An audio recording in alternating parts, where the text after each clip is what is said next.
لما تقول لصاحبك يحولك قرد وما يعرفش يرجعك. اقول لك ايه يا اسطى، انا زهقت من حياه البني ادمين دي، انا عايز اتغير. يا ابني دي مش حياة بني ادمين، دي اسمها حياة لمن تنادي. لازم ترضى بالواقع وتعيش في الواقع.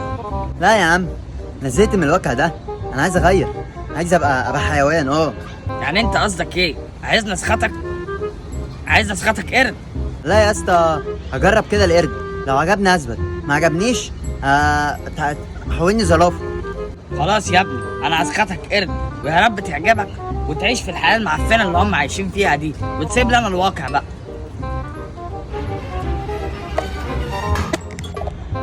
ايه ده يا اسطى؟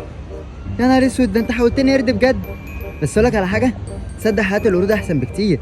انا قرد اهو يا اسطى، مش شاغلني حاجه خالص، ولا اكل منين ولا اشرب منين، مرتاح يا اسطى. طب اقول لك ايه، رجعني بقى. مبسوط؟ طب ارجعك؟ لا ما ينفعش، انا قلت لك لو حولتك قرد مش هينفع ترجع تاني، يا الا تتحول زرافه. انا ماليش دعوه، انت اللي كنت عايز كده، ماليش دعوه. يا نهار اسود، يعني انا كده خلاص بقيت قرد على طول؟ لا انا مش هسيبك. ياما ياما، هاتي لي حق من الواد ده. يا نهار اسود ومنيل، دمه جاي عليا. ياما خلاص يا ماما خليكي، جري خلاص.